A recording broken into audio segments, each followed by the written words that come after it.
All right, now it's time to talk New York Jets football on Jets FM on the OFN with Jan Levine from rotowire.com.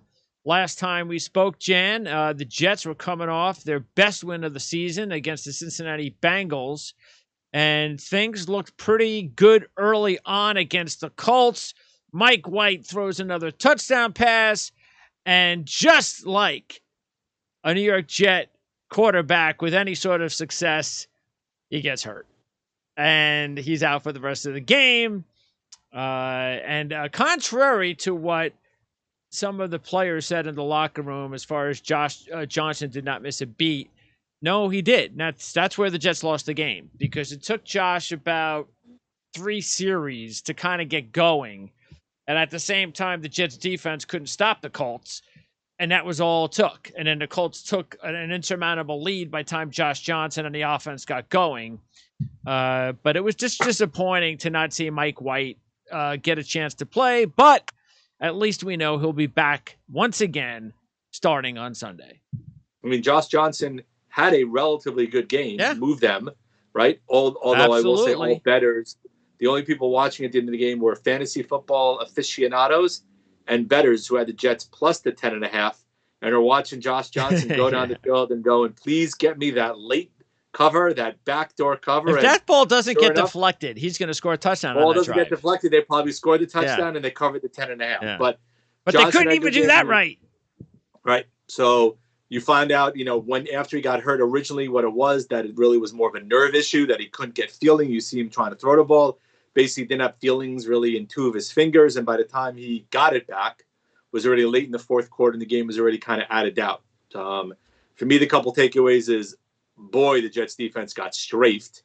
The Colts offensive line was just gashing holes again in them. And Jonathan Taylor is one heck of a running back, and Akeem Hines was running all over the place. He hadn't done that all year.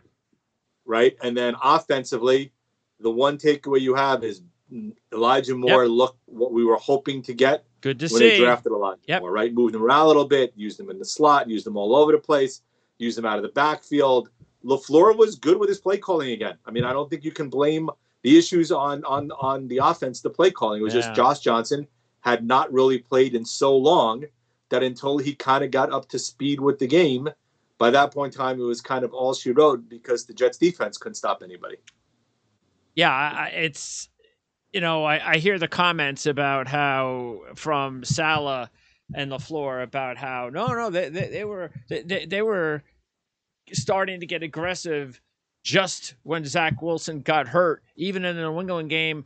And it's like, no, you didn't. Okay, you were not aggressive with Zach Wilson. As soon as you went to Mike White, a veteran quarterback, you decided the last 2 games to come out throwing the football. That is a major difference from what you did with Zach Wilson.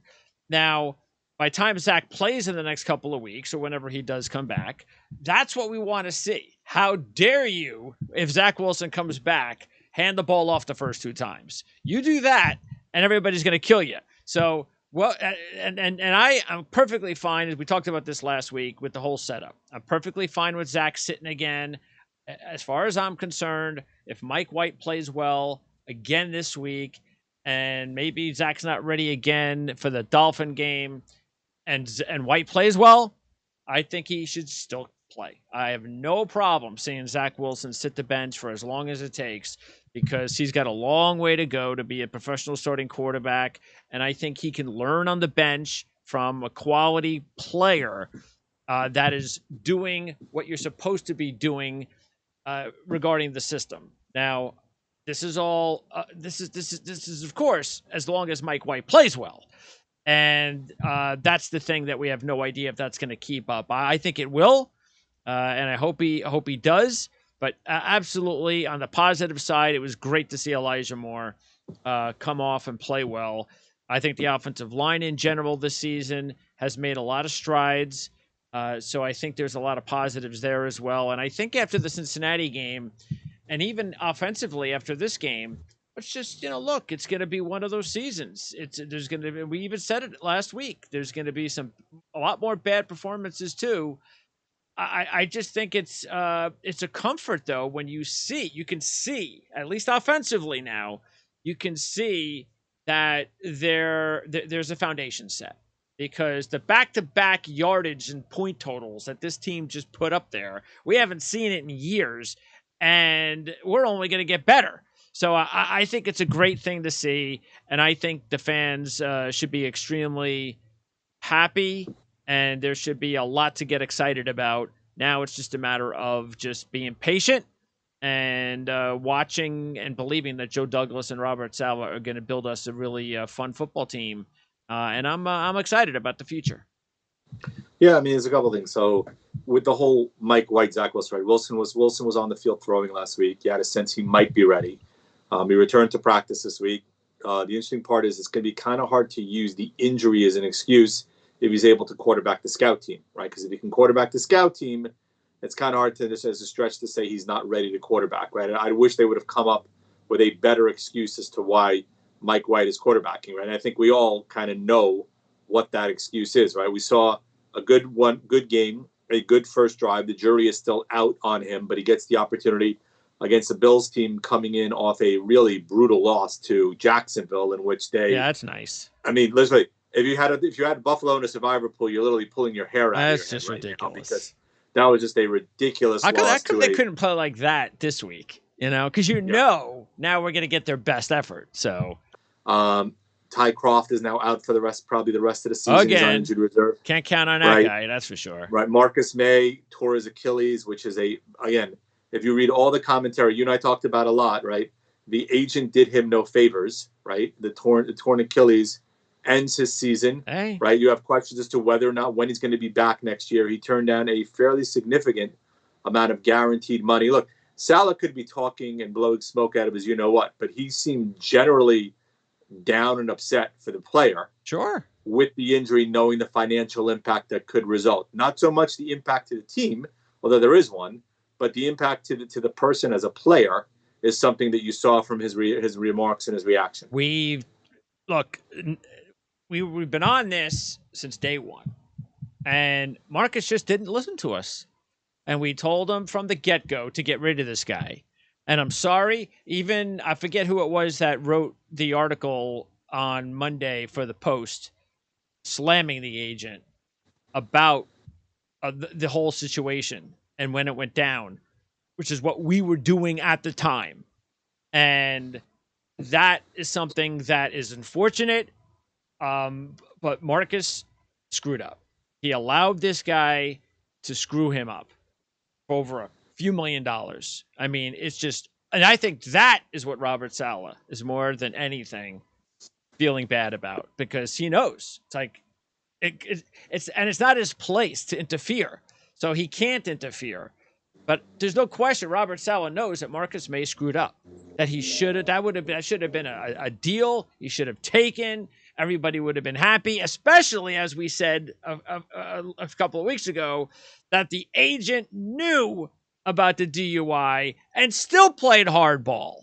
So how he still hasn't fired him, I have no idea. And when he comes back at this stage of his career, I mean, it's something that Jets just can't count on right now. And that means LaMarcus Joyner now has missed the entire season. May's out for the rest of the year. Ashton Davis has not played well. It's going to be a nightmare at safety for the rest of the season for this football team.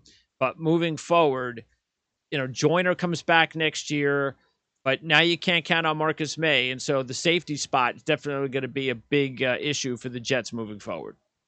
Yeah, I mean, you're going to have to either allocate funds in free agency or allocate draft picks to try to fill that spot. I mean, look, there was a potential that Marcus May wasn't going to be back anyway, in general, right? If you didn't exercise and franchise could have tagged him now.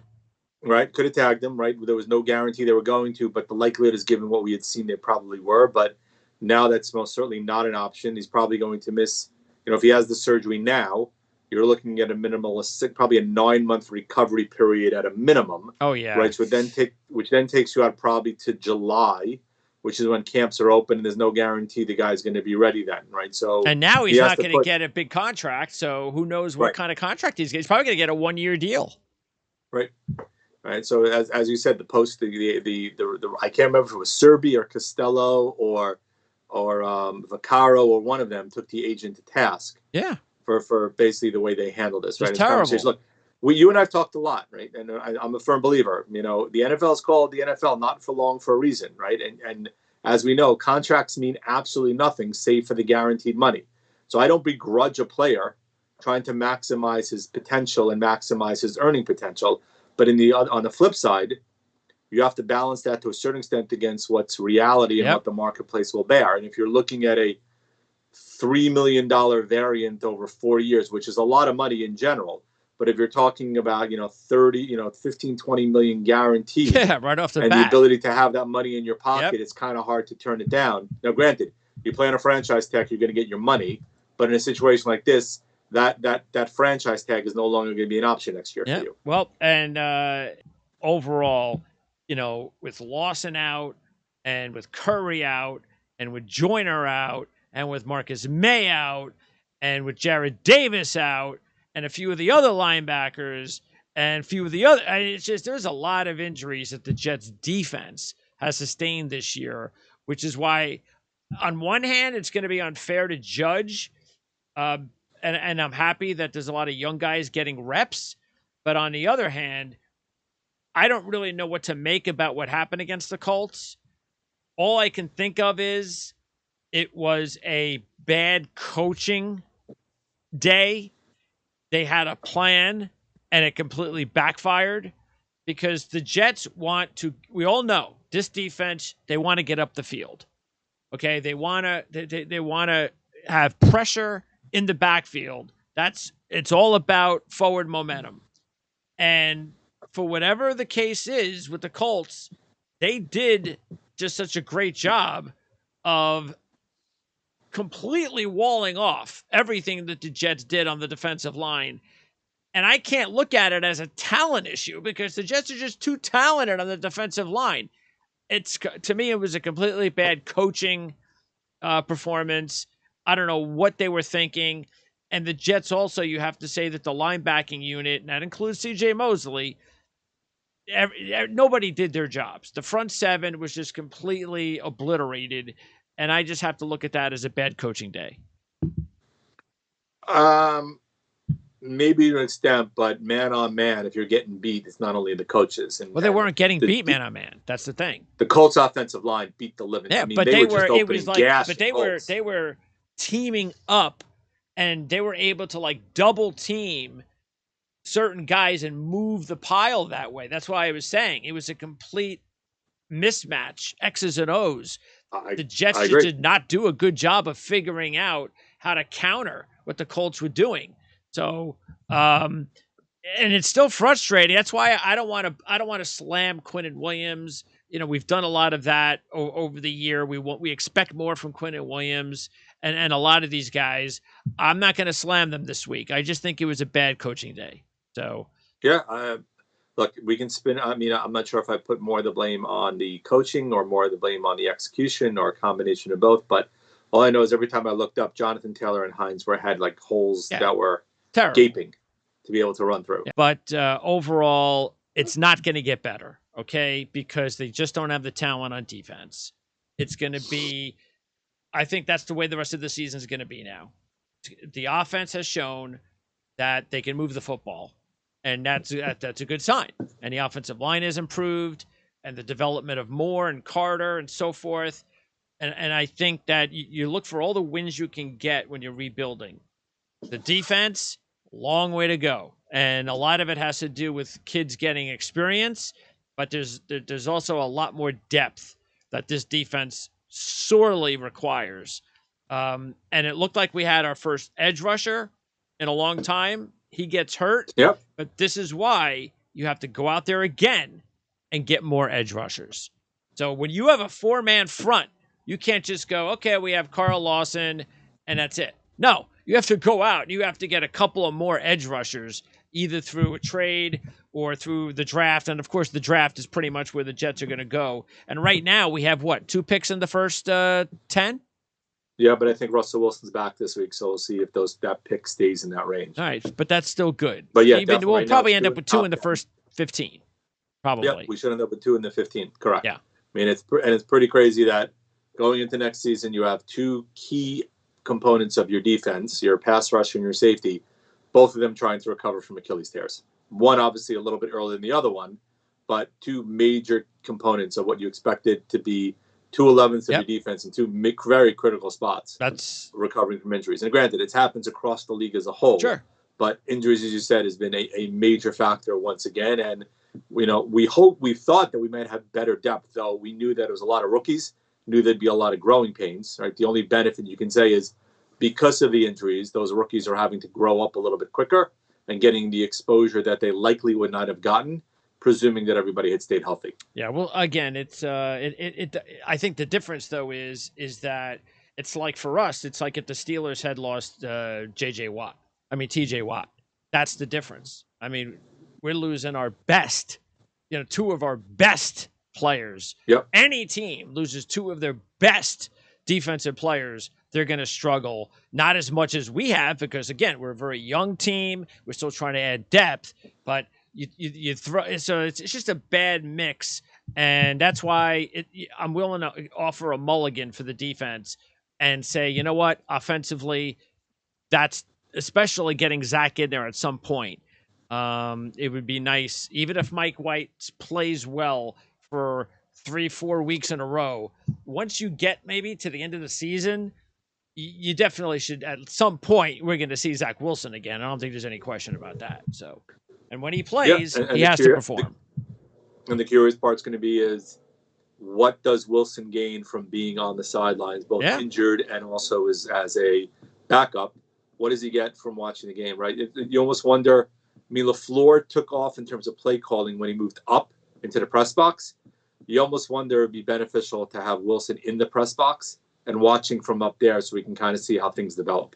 Well, LaFleur is not coming back down. So I know Zach wanted him down there. You can see the difference. I mean, granted, part of that coincided with White taking over, right? But yeah, I look at it as more as the team took off because of Mike White. It didn't take off because he's up in the booth. No, but I'm saying more we talked about from a play calling perspective, right? The taking the shackles off the offense absolutely to a certain extent, and that's right? What he's got to do with Zach. And the diversity of play calling is what wasn't being seen originally, also. And look, even though that's the case, even if he stays aggressive when Zach comes back, it's not going to be as pretty because Mike has just more experience. So it is what it is. Let's just forge ahead. This Buffalo game on Sunday, it's probably not going to be pretty based on what happened to the Bills last week. But overall, I look at it as more of a game that I'm anticipating to be look, I think every Jet game moving forward, if the Jets are competitive, is going to be high scoring. So it's just this is probably one of those 42 to 30 type of games where we're competitive for most of the game, not the inflated type of score we saw against the Colts when we were blown out early. I think as long as Mike White's under center, I think we're going to be competitive for most of the football game. But expecting anything like a Cincinnati win again is asking for too much.